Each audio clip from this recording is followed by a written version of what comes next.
All right, good morning, everyone. We can go ahead and get started with our office hours procedure here. I want to first go over some updates that we have.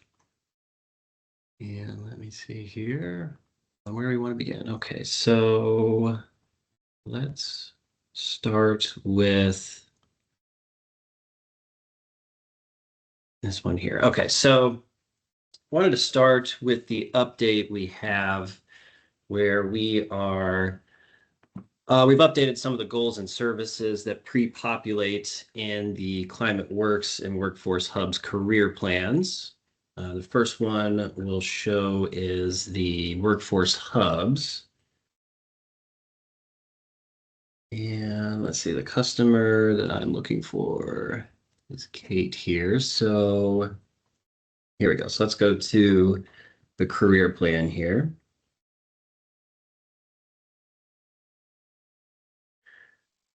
Okay, so the goal that we have, so we updated a couple goals here that are pulling over. So we have complete training and get a job. And under complete training, we have two services, the bridge training and follow-up services are going to be auto-populating for the workforce hubs. And for the bridge training, moving forward, you can use this service to document the bridge training. And let's take a look here at what tabs we have. We have the provider, post-assessment, and credentials earned are included in this service here. And any additional details or things to note can be added in this other notes section while you're updating this service. That's what we have for the workforce hubs. And for Climate Works, the other customer I want to look at is this one here. We've also updated the goals and services here. So we have a goal titled Complete Training, which includes the pre-apprenticeship training and follow-up services. And we'll open up this service too. And moving forward, you can use this pre-apprenticeship training service to document this type of training. And again, we have the service provider, post-assessments, and earned credentials tab, and any additional notes can be added here while this service is getting updated. And then we also added the goal for get a job. And then the next update I wanted to go over is we created a program history page for each customer. So what this, oops, this here. So we created a program history page, and what we mean by that is if we look at this customer here, we'll see under the participant summary tools a link to program history. And if we click this, this will take us to a new page where we can see if this user, in their account has, been, if they've been part of any other programs that are documented within the Illinois workNet customer support center. So this allows you to view, current and past program details for the customer. And, seeing this information will allow you to determine whether a customer is already enrolled in a program, avoid, providing duplicated services, and you can support the customer's continued progress in the training. And it also includes a direct link to the customer's program profile screen, along with access to any associated documents that have been uploaded. And let's take a look at what we have for CEJA. So we can look at the progress page for this customer in JTED. And so, kind of similar to CEJA, but, of course, in different fields here, we can see, where they are. In this case, not enrolled, application not submitted. And then if there's been any documents that have been uploaded to that customer's profile in the JTED program, we would be able to see them here. And so you'd be able to see the information on both of these pages. You just would not be allowed to edit or update any of the data that you see unless maybe you've already been you have access to that customer in that program. So if this was the same grantee organization, then you'd be able to, and you had access, you'd be able to edit that customer's information in that program.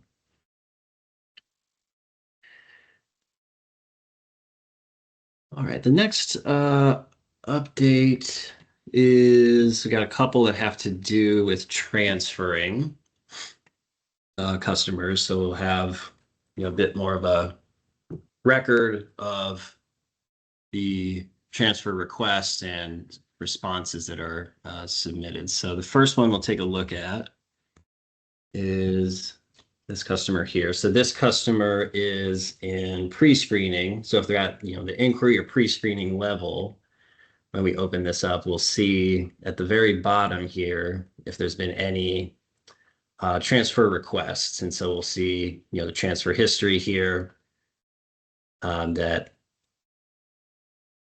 community partnership accepted a transfer request.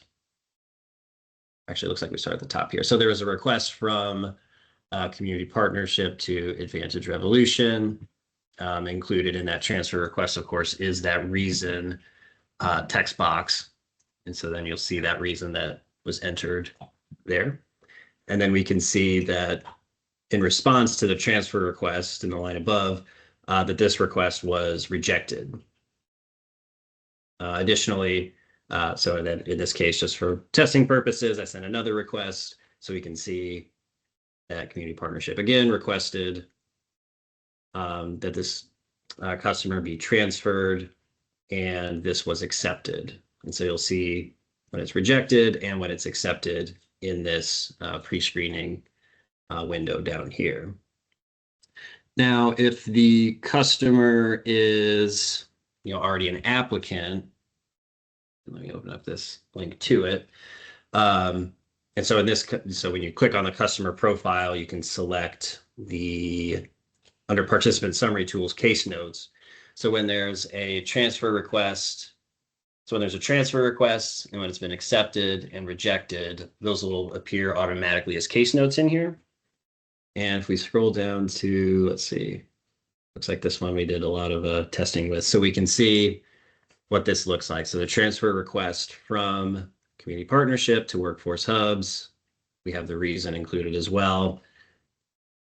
You can see the timestamp of when it was requested. And under the type of case note, we can see transfer requested along with the user that submitted it. And so when that was requested, it was rejected. And then we can see which user rejected it and when. And then similarly, another request again, just wanted to show how it gets accepted. We can see that this transfer was accepted and the customer was then transferred over. So you can see when the transfers are requested, by which user and when, and the response to those transfer requests there. And then I just had, there's actually a few more updates. Let me close out some of these tabs just to make sure we don't get logged out here. The next update I wanted to cover was doesn't say. Updating the little situation when we're adding a customer into the system. And so for example, let's say test 521. If the customer does not have a email address, let's see here, let's do this other information. Oh, sorry. Nope, hang on one second.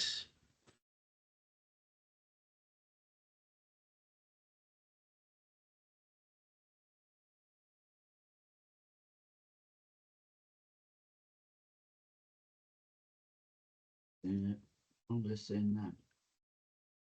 Yeah.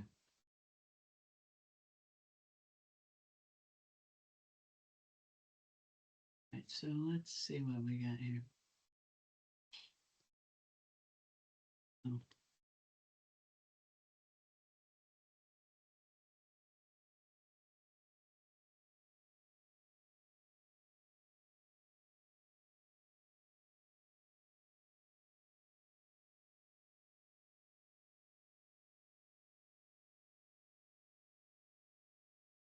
Sorry about that, everyone. Okay, so when you're adding a customer who does not have an email address, we can check this box here and continue to fill out the add customer, excuse me, the add customer window here.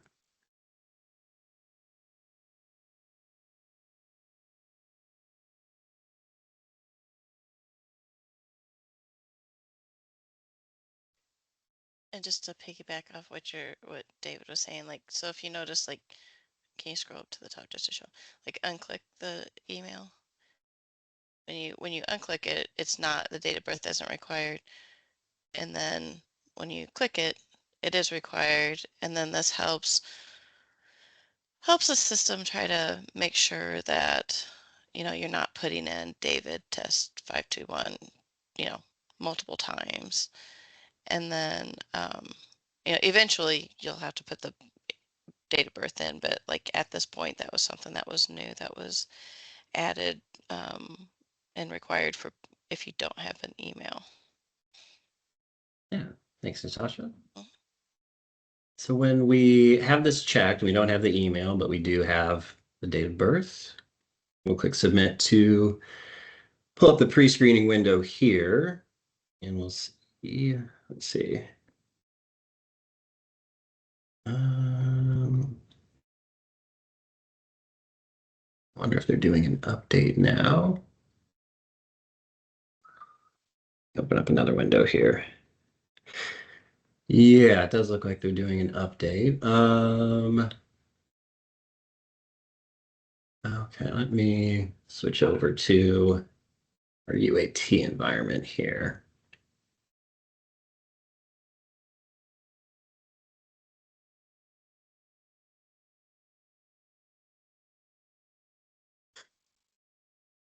Okay, here we go. So let's add a customer over here. Test 521. You can see the date of birth requirement in action there. Oops. It's this address info. Okay. So we'll click submit and we'll see the pre-screening or the application consent window first, and we'll click save. And then when we see pre-screening, we'll see that email gets, we said no email address, but the system still needs a field for that. So it'll automatically create, the customer's name, and then we'll add at noemail.com. And then if we do, let me refresh this here. Clean slate. So then if we add a different customer, but we, we'll be able to not add the date of birth here if they have an email address.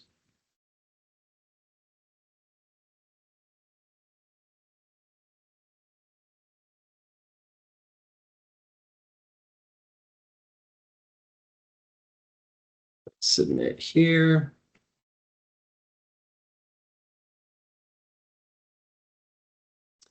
And then we'll see that the date of birth field, is now required here, but it didn't pull over, and the email that we added did.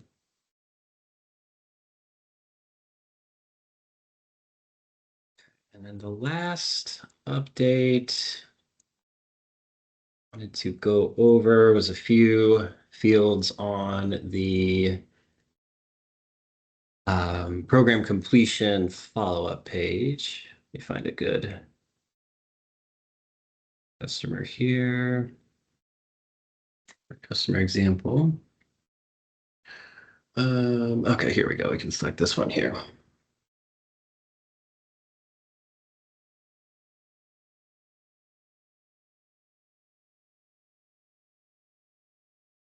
We updated some fields in the outcomes section here. So if we select job placement, we do have some info bubbles next to some of our fields now. So this first one is this job in clean energy or construction building trades, and then it will define, clean energy jobs. And for, is this job a temporary or transition job? It will identify that. And then same for fringe benefits, that info bubble showing here. And then I think there's just one other thing. Yes, so for apprenticeship, one of the updates that we made, oops, let's like that. For apprenticeship, one of the updates that we made was we can select placed rather than accepted. I think before we had another option in the drop down for accepted, so we just put that into one for placed. Oops. And so those are the updates that we wanted to cover in this session. So I'll check the chat to see. Doesn't look like we have any questions, but at this time, I think we can go ahead and open it up for questions. Feel free to add them into the chat or unmute your mic and ask away.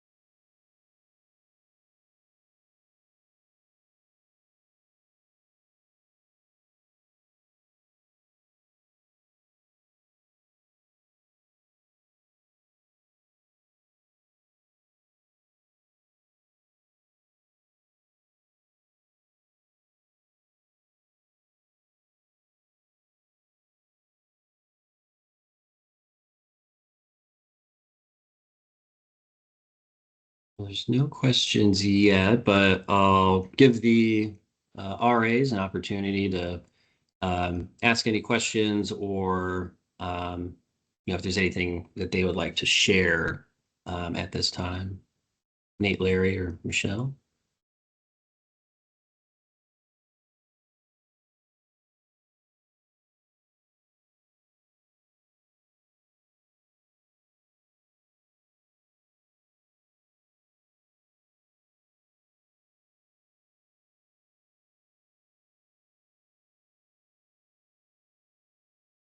This is Larry. I don't have anything extra to add right now, but thank you, Deb. Okay, thanks, Larry.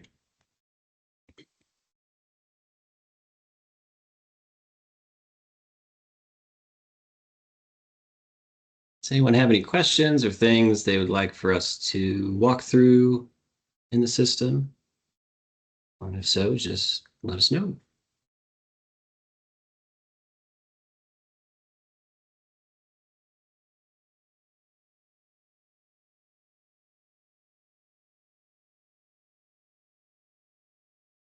Just in case, David, can you guys just hang on for at least another 10 minutes in case folks have some questions? Sure. Yeah, absolutely.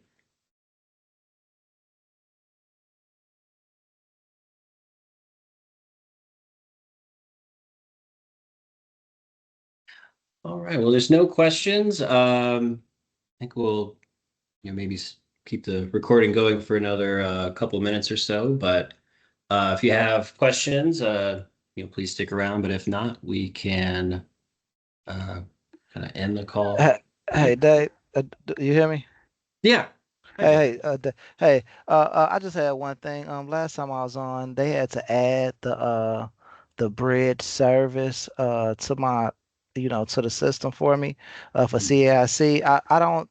The other thing I'm not seeing is the barrier reduction service. I see the wraparound service, but I don't see like a barrier reduction service. Should I be seeing that, or should I just use the wraparound support service? You should be using the wraparound support service. And RA is, if I'm mistaken, please chime in. Yes, because I think that's the only place that they have to add that information in, right? Okay, then. I thought it was a barrier. I thought it was something that said barrier reduction service, but okay, then. Excellent. That's it for me. Awesome. Good deal.